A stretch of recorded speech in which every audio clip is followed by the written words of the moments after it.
तो देख सकते हैं विद्यार्थियों, कक्षा 11वीं का जो 18 सितंबर के दिन मध्य प्रदेश बोर्ड की तरफ से जो त्रैमासिक पेपर होने वाला है, तो समय से पूर्व यहाँ पर पेपर पूरा मेरे पास आ चुका है। तो यहाँ पर ऐसे विद्यार्थी जो कि फिजिक्स विषय की तैयारी प्रारंभ कर ही रहे हैं और उन्हें अभी तक कुछ यहाँ पर नहीं पढ़ा है, तो देखो यकीन मानना विद्यार्थियों, तैयारी प्रारंभ कर रहे हैं और बहुत कम आपके पास समय बचा है और यहाँ पर पेपर आपके बिल्कुल नज़दीक है। तो इसी बात को ध्यान में रखते हुए यह जो पेपर आज का सेट बी का मैं आपको फिजिक्स विषय का कवर कराने वाला हूँ, इसकी बदौलत आप यहाँ पर 70 में से 60 प्लस अंक बड़े आसानी से अर्जित कर पाएंगे। परंतु सेट ए को जब लगा लेंगे और सेट बी दोनों को लगा लेंगे तो 70 में 70 अंक यहाँ पर पूरी तरह से आप बड़े आसानी से अर्जित कर पाएंगे। पर शर्त यह है कि सबसे पहले सेट बी आपको पूरी तरह से लगा लेना है, क्योंकि आज के इस वीडियो में अपन यहाँ पर सेट बी को संपूर्ण रूप से कवर करवाने वाले हैं। सेट ए की वीडियो नेक्स्ट यहाँ पर पेपर के माध्यम से आपको वीडियो बनाकर बताएंगे। तब तक के लिए आप चैनल को सब्सक्राइब कर सकते हैं। तो देखो यहाँ पर निर्देश बाकायदा आप लिखे देख सकते हैं।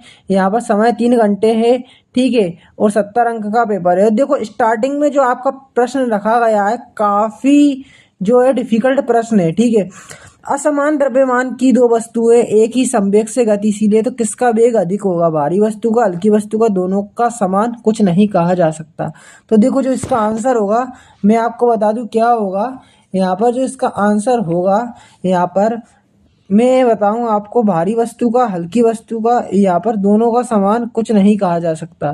तो इधर आंसर जो होगा हल्की वस्तु का होगा। तो एक बात ध्यान रखना कि ये जो प्रश्न है ना, ये ऊपर नीचे हो सकते हैं, क्योंकि पेपर है आपका, यहाँ पर क्वेश्चन को ऊपर नीचे कर सकता है। तो आप क्वेश्चन बिल्कुल ध्यानपूर्वक पढ़ लेना, ठीक है। हल्की वस्तु वाला ये क्वेश्चन देख रहे हो ना, 5वें नंबर पे रख दे, ठीक है, या चौथे नंबर पे रख दे, या ऊपर नीचे कर सकते हैं, ठीक है। तो इस बात का जरूर ध्यान रखना। कोई ट्रॉली सीधी सड़क पर एक समान वेग से गतिशील है, तो इस पर कार्यरत घर्षण बल का आपको मान बताना है कि कितना होगा। तो 0 है, ठीक है, भावबल के बराबर है, भावबल से अधिक है, भावबल से कम है, तो देखो 0 होगा, ठीक है। अब देखो निम्नलिखित में से कौन सी मूल राशि है, तो वेग है, ठीक है, या आवेग है, या बल है, या उपरोक्त में से कोई नहीं है। तो मैं आपको इसका बिल्कुल सही जो आंसर बताऊं होगा क्या, कि यहाँ पर जो मूल राशि है, जो मूल है, आपको मैं बता दूं यहाँ पर इसका आंसर मुझे आप कमेंट में बताना, ठीक है। अभी मेरे को कंफर्म पता नहीं है। संख्या 0.020 में सार्थक अंकों की संख्या बताना है, तो यहाँ पर 3 होगी, ठीक है। अब देखो निम्नलिखित में से स्थिर वस्तु के लिए ग्राफ यहाँ पर आपको बताना है, तो ऑप्शंस यहाँ पर आप देख सकते हैं, ये आपके दर्शाए हुए हैं। तो स्थिर वस्तु के लिए जो ग्राफ होगा ना, वह आपका ये वाला होगा। जो कोई वस्तु स्थिर है, मतलब बिल्कुल हिल नहीं रही है, यहाँ पर जो धड़कन है वह एकदम यहाँ पर रुक चुकी है, ठीक है। तो बिल्कुल ये लाइन सतर हो जाती है, ये बात ध्यान रखना जब भी हो, ठीक है। तो ये वाली आपकी लाइन बिल्कुल सही रहेगी, इसमें ये वाला आपका आंसर रहेगा, ठीक है। अब देखो अधिकतम ऊंचाई तक प्रक्षेपित हेतु प्रक्षेप का कोण होना चाहिए, तो क्या होना चाहिए यहाँ पर मैं आपको बता दूं, यहाँ पर जो कोण है वो 45 डिग्री का यहाँ पर होना चाहिए, ठीक है। अब देख लो आगे 1 kgm² S2 यहाँ पर ग्राम सेंटीमीटर का इसका मान जो होगा क्या होगा, तो यहाँ पर 10 की पावर क्या होगा 7 यहाँ पर आपका होगा, ठीक है। संवेग में परिवर्तन की दर किसके बराबर होती है, त्वरण के बराबर होती है, ठीक है। अब एक समान सरल रेखीय गति में 0 होता है, तो देखो क्या 0 होता है, यहाँ पर आवेग 0 होता है, ठीक है। एक समान सरल गति में आवेग 0 होता है। तो प्रकाश द्वारा 1 वर्ष में चली गई दूरी को कहते हैं, तो 1 प्रकाश वर्ष कहते हैं, ठीक है। 1 प्रकाश वर्ष आपका कहते हैं, ठीक है। अब देखो घर्षण बल किसका विरोध करता है, तो देखो जो घर्षण बल है ना, वो आपका मैं बता दूं सापेक्षिक स्पर्श गति, ठीक है। जो घर्षण बल है ना, वो सापेक्षिक स्पर्शी गति का विरोध करता है, ठीक है। तो ये इसका आंसर हो जाएगा, ठीक है। अब एकांक सदिश का परिमाण होता है, तो एकांक सदिश का जो परिणाम होता है ये यहाँ पे दर्शाया हुआ है, ठीक है। परिणाम एकांक होता है, या एकांक भी लिख सकते हैं। एकांक सदिश का जो परिणाम होता है वह एकांक होता है, या ये भी आप लिख सकते हो, ठीक है। अब मैचिंग को आप देख लो, मैचिंग का सही क्रम। अब देखो संवेग की मैचिंग में मिलेगी -2 -2 इससे इसकी मैचिंग हो जाएगी। और चाल की मैचिंग m0 LT-1 ठीक है, m0 LT-1 m0 LT-1 ठीक है। अब त्वरण की जो मैचिंग होगी m0 LT-2 से इसकी मिल जाएगी ठीक है। अब घर्षण की मैचिंग किससे मिल जाएगी, ये विमाहीन राशि है ठीक है। अब घनत्व की मैचिंग होगी MLT0-3 ये ठीक है। और क्षैतिज परास की मैचिंग मिलेगी MLT0 ये वाली से इसकी मैचिंग मिल जाएगी ठीक है। और संवेग की इससे मिल जाएगी ये वाले से। देखो मैचिंग का क्रम आप देख लो, ये आपका सही व्यवस्थित है। अब देखो यहाँ पर देख सकते हैं कि अगले कुछ क्वेश्चन है कि कोई गाड़ी 90 किलोमीटर की चाल से चल रही है तो 1 एस में या कितने मीटर चलेगी, तो देखो 25 मीटर यहाँ पर यह चलेगी, 25 मीटर ठीक है। अब वेग समय ग्राफ का ढाल किसके बराबर होता है, तो वेग समय जो ग्राफ का ढाल है मैं आपको बता दूं, ये आपका आंसर इसका रहेगा ठीक है।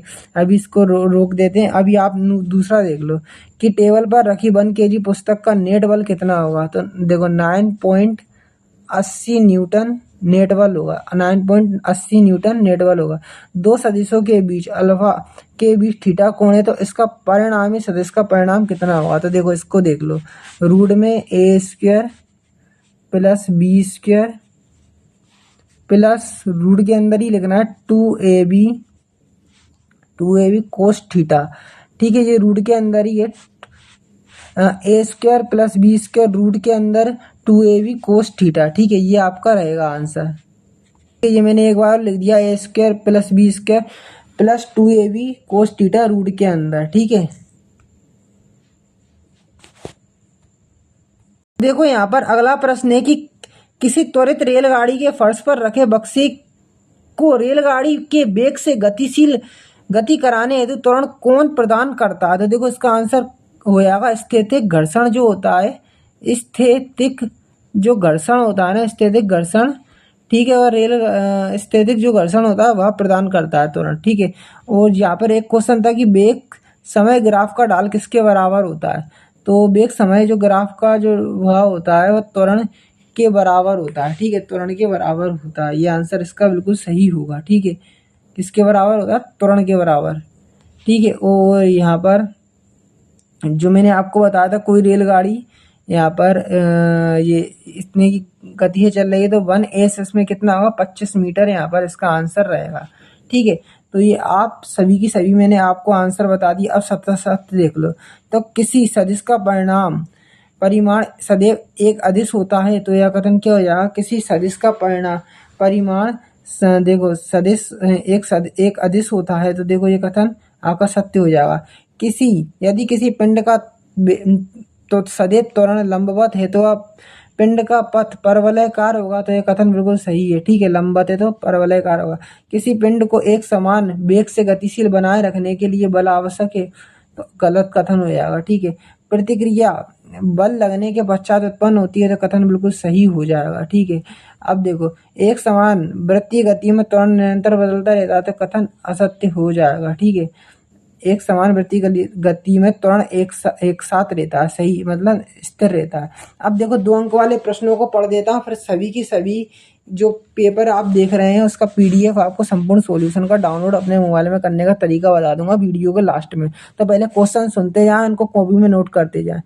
एक विमीय विश्लेषण की सीमाएं लिखना है, विमीय विश्लेषण के उपयोग यहाँ पर लिखना है। अब देखो अगला प्रश्न है न्यूमेरिकल टाइप कि कोई कार एक समान रूप से त्वरित होकर 5S में 18 से 36 किलोमीटर की चाल प्राप्त करती है तो कार का क्या आपको त्वरण ज्ञात करना है। कोई कार 45 किलोमीटर की चाल से गतिमान है, ब्रेक लगाने पर 1S m2- का मंदन उत्पन्न होता है, कार द्वारा तय अवरोध दूरी ज्ञात करना है। अब देखो आगे यहाँ पर आएगा प्रश्न कि चित्र में दर्शाए गए ट्रॉली निकाय का त्वरण ज्ञात कीजिए यदि ट्रॉली और तल के बीच स्थैतिक घर्षण गुणांक यहाँ पर ये दिया, डोरी का मान नगण्य है ठीक है।